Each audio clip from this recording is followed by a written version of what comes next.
जय हिंद साथियों। साथियों, इलेक्ट्रिसिटी जैसा कि आपको पता है कि हमारे जीवन में एक क्रांतिकारी अमूलचूल परिवर्तन लेकर आया है। कुछ बेसिक हमारी नीड्स हैं, उनमें इलेक्ट्रिसिटी भी अब शामिल हो चुका है। आप सोचिए कि अगर आप दिल्ली जैसे शहर में रह रहे हो और वहाँ क्या लाइफ की पॉसिबिलिटी विदाउट इलेक्ट्रिसिटी कैसी होगी। मतलब आज का जीवन बिना इलेक्ट्रिसिटी के सोचना भी कहीं ना कहीं जो है पॉसिबल नहीं लगता है। जरूरी है कि हम अपने इस कक्षा में इस बात को जान सकें कि इलेक्ट्रिसिटी और उसके कुछ टेक्निकल जो टर्म्स हैं उस तक हमारी पहुंच बनाने के लिए हमने क्लास 6 एनसीईआरटी के चैप्टर नंबर 12 को जो है वो लिया है। आप अपने आसपास को देखें और आप बहुत चीज़ों को पाएंगे जो इलेक्ट्रिसिटी से चल रही हैं। जैसे कि आप जिस मोबाइल पे इस लेक्चर को देख रहे हैं वो भी इलेक्ट्रिसिटी से चलती है, चार्ज होती है वो मोबाइल। मैं जिस पे लेक्चर बना रहा हूँ वो भी इलेक्ट्रिसिटी से चलती है। आपके की जो टंकी है जिस पे पानी पहुँचता है, आपके जो फैन हैं, मतलब इलेक्ट्रिसिटी जो है एक तरीके से हमारी जीवन को बहुत ज़्यादा कंफर्ट प्रदान करने का साधन बन चुका है। मैं तो इसको ऐसा कहूँगा कि ये नेसेसिटी है आपके लाइफ की। ठीक है, मतलब इतना अधिक आपके लाइफ में इसकी जो है महत्ता बढ़ती जा रही है। आपने कभी सोचा है साथियों कि कुछ ये इलेक्ट्रिसिटी कहाँ से आती है? आपको इसके पेमेंट करने पड़ते हैं। ठीक है, मतलब कहीं एक पावर स्टेशन होता होगा जहां इलेक्ट्रिसिटी आके स्टोर होती है और उसके पीछे के भी प्रोसीजर होते होंगे जहां इलेक्ट्रिसिटी जो है उसको पैदा किया जाता होगा। ठीक है, हम क्लास 6 के बच्चे के तौर पे सोचें तो इतनी सारी मैकेनिज्म समझाना और उन लोगों को समझना जो है मुश्किल होगा। इसलिए हमारे बुक ने सबसे पहले जो इलेक्ट्रिसिटी का छोटा रूप है, सबसे छोटा, वो है इलेक्ट्रिक सेल। जैसे ह्यूमन को भी पढ़ने के लिए आप उसके फंडामेंटल यूनिट्स को देखते हैं, सेल। इसी तरह इलेक्ट्रिक सेल की से बात करते हैं। इलेक्ट्रिक सेल आपने जरूर देखा होगा, ये बैटरी होती है जिसका आप इस्तेमाल वॉल क्लॉक में, रिमोट में, अलग अलग अलग जगह करते हैं। यहाँ एक तरफ प्लस का साइन होता है, दूसरी तरफ माइनस का साइन होता है। और इसमें क्या होता है कि कुछ केमिकल्स इस डब्बे में भरे होते हैं, इस सेल में भरे होते हैं, और बिकॉज ऑफ द केमिकल ये इलेक्ट्रिसिटी प्रोड्यूस कर पाता है। अगर मान के चलिए कि आपकी इच्छा ऐसी है कि आप इस पूरे के पूरे इलेक्ट्रिसिटी से, इस पूरे सेल से इलेक्ट्रिसिटी को जनरेट करना चाहें, so how will you generate the electricity? Your book has given some example. ठीक है, आप कैसे जनरेट कर पाएंगे हम आगे देखेंगे। आपको करना क्या है पड़ेगा कि इन दोनों जो है टर्मिनल्स को, यानी ये जो पॉजिटिव और निगेटिव है इनको टर्मिनल कहा जाएगा। ऊपर वाले को पॉजिटिव टर्मिनल, पॉजिटिव साइन को, और निगेटिव वाले को निगेटिव टर्मिनल कहा जाएगा।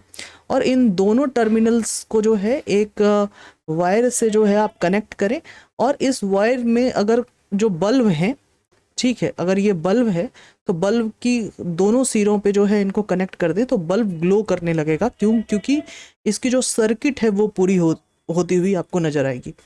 ठीक है, और इलेक्ट्रिक सेल में हमने अभी भी चर्चा की है कि केमिकल इसमें स्टोर होता है, और जब ये सर्किट पूरी होती है तो बल्ब ग्लो इससे करता है। ठीक है, इलेक्ट्रिसिटी में चूंकि आप ह्यूमन एक बड़ा और अच्छा कंडक्टर है इलेक्ट्रिसिटी का, तो आप अगर इलेक्ट्रिसिटी को सही से रेगुलेट नहीं कर पाते हैं, हैंडल प्रॉपरली नहीं कर पाते हैं, कोई तार कटी हुई है और उसको नंगे हाथों से आप जोड़ रहे हैं, तो it would be dangerous for you. और इसलिए आप देखे होंगे कि इस तरीके के साइन आपको अलग अलग इलेक्ट्रिसिटी जहाँ से भी खतरा पैदा होता है, ये खतरे के निशान जो है आपको देखने को मिलते हैं। मतलब ये वार्निंग दी जाती है कि इलेक्ट्रिसिटी से रिलेटेड किसी भी चीज़ों को आप केयरलेसली जो है उसको आप न छुएं। हाँ, इवन जनरेटर के से जो इलेक्ट्रिसिटी पैदा होती है वो भी डेंजरस होती है। हम आगे देखेंगे, आगे की क्लासेस में हम पढ़ेंगे एसी और डीसी करंट सब की चीज़ें। हालांकि क्लास 6 ने तो इन सारी चीज़ों को नहीं बताया है, लेकिन हम आगे पढ़ेंगे। अगर हम बल्ब की को देखें, ये बल्ब इसी को हमें जलाना है उस सेल से। इस बल्ब की के कंपोजिशन को देखें तो बल्ब में भी नीचे जो ख़त्म वाली पार्ट होती है वहाँ टर्मिनल होता है, और बल्ब के अंदर जो है आप देखेंगे कि ये छोटा छोटा जो है वो वायर लगा होता है जिसे फिलामेंट कहते हैं, और यही ग्लो होता है। ठीक है, आप देखेंगे कि आपके बल्ब जितने सारी बल्ब हैं उन सारे बल्ब की कंपोजिशन वही होती है, और फिलामेंट का यहाँ आपके बुक ने बताया है द थीन वायर, बहुत छोटी पतली तार जो कि जिससे जो है जो लाइट एमिट करता है, जो लाइट आपको देता है, उसी को फिलामेंट कहते हैं। इसकी चर्चा हमने आपको करके बताई है। अगर आपको बल्ब जलानी है तो उसी बल्ब को लेकर यहाँ आप एक तार से इसको जोड़ दो और दूसरे टर्मिनल पे उसको जोड़ दो, और ये जैसे ही सर्किट पूरा हो जाएगा बल्ब जो है वो जलने लगेगी। ठीक है, अब हमारा जो अगला टॉपिक है कि कैसे बल्ब को कनेक्ट करें एक इलेक्ट्रिकल सेल से। तो इलेक्ट्रिकल सेल से बल्ब के कनेक्ट करने के बहुत तरीके हो सकते हैं। आप इस तरीके से भी कनेक्ट कर सकते हो, एक वायर लाके यहाँ से और नीचे वाले टर्मिनल से कनेक्ट कर सकते हो। हाँ, या बल्ब के दोनों तार को ऊपर वाले टर्मिनल से कनेक्ट कर सकते हो। तो there are various ways to connect the bulb, लेकिन कौन सा सही तरीका है जिससे बल्ब जले, वो ये है कि आपने दोनों टर्मिनल को जो है वो ज्वाइंट किया और इससे एक सर्किट पूरा हुआ, और उस सर्किट के कारण जो है बल्ब जली, उसको कहेंगे कि, यानी कि बल्ब जलने के लिए करंट का फ्लो होना बहुत ज़रूरी है। The bulb glows only when current flows through the circuit. And what is the circuit? कि जब आप दो टर्मिनल जो हैं इलेक्ट्रिक सेल का, मतलब पॉजिटिव और नेगेटिव, उसको कनेक्ट करते हैं बल्ब से, और ये आप इस तरीके का अरेंजमेंट जो जब करते हैं पॉजिटिव और नेगेटिव तारों को मिलाकर, तो उसको आप कहेंगे कि आपने एक इलेक्ट्रिक सर्किट पूरा किया है। ठीक है, और इसी इलेक्ट्रिक सर्किट में अब आपको बताने की कोशिश की जा रही है कि मान के चलो कि आपने इलेक्ट्रिक सर्किट पूरा किया लेकिन बल्ब आपके नहीं जले, तो इस केसेस में ऐसा माना जाता है कि आपके बल्ब फ्यूज हो गए हैं। तो आप पूछोगे कि सर ऐसा बताओ कि बल्ब फ्यूज होने के क्या कारण है।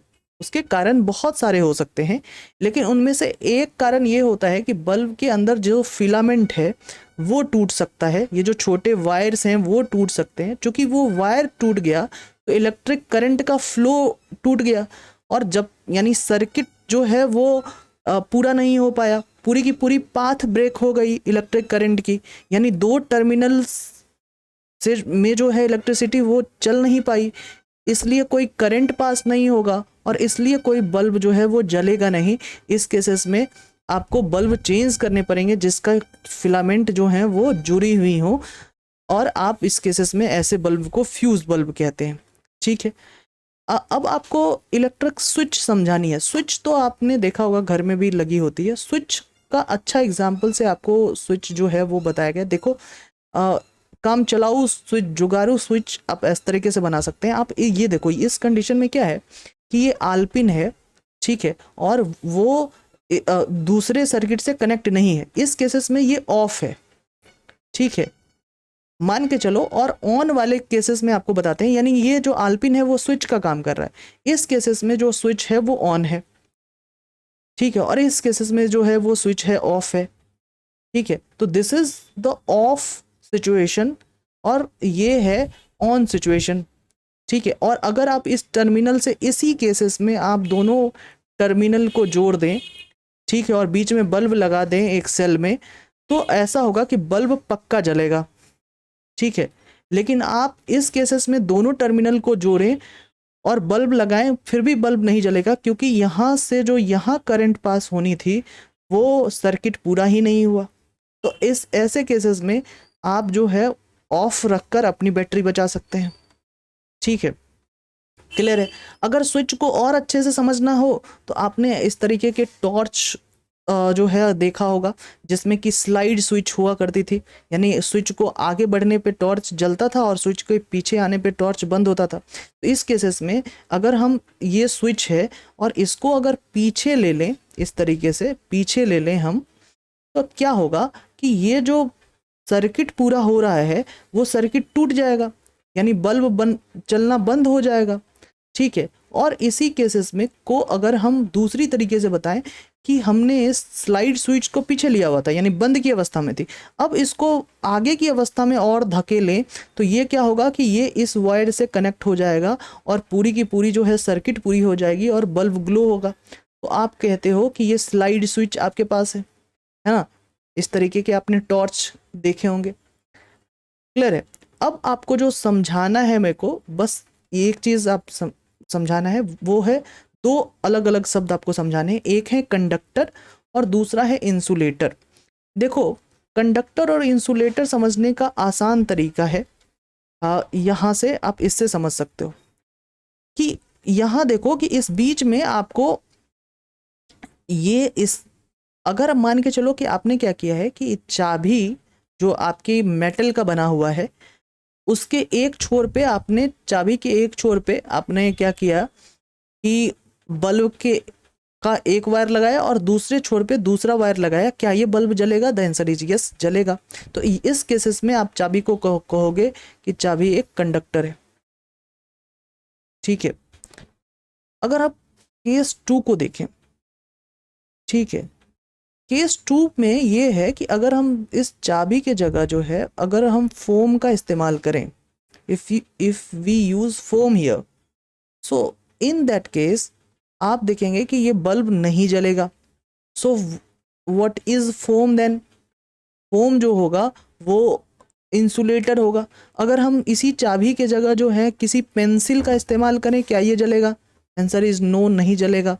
पेन का इस्तेमाल करें, पेन के एक सिरे पे जो है आप देखो कि पेन के एक सिरे पे जो है आपने बल्ब के एक टर्मिनल के वायर को जोड़ा है और दूसरे सिरे पे दूसरे टर्मिनल का वायर जोड़ा है, क्या ये बल्ब जलेगा? The answer is no. तो पेन भी इंसुलेटर है। क्लियर है। तो जो चीज़ें अपने पास से अलाउ करती है इलेक्ट्रिसिटी को जाने के लिए, यानी material which allow electricity to pass through them are the conductor of electricity, and the thing which do not allow the electricity to pass from them, they are called insulator. So basically ये chapter आपको बस थोड़ी ही चीज़ें बताने के लिए जो है वो दिया गया है, जैसे कि बल्ब क्या है, कंडक्टर क्या है, इलेक्ट्रिक सेल क्या है, इलेक्ट्रिक सर्किट क्या है, फिलामेंट क्या है, इंसुलेटर क्या है, स्विच क्या है और टर्मिनल क्या है। और इन सारी जो कीवर्ड्स है इसके ऊपर हमने पूरी चर्चा आपके साथ की है। तब तक के लिए धन्यवाद। जय हिंद।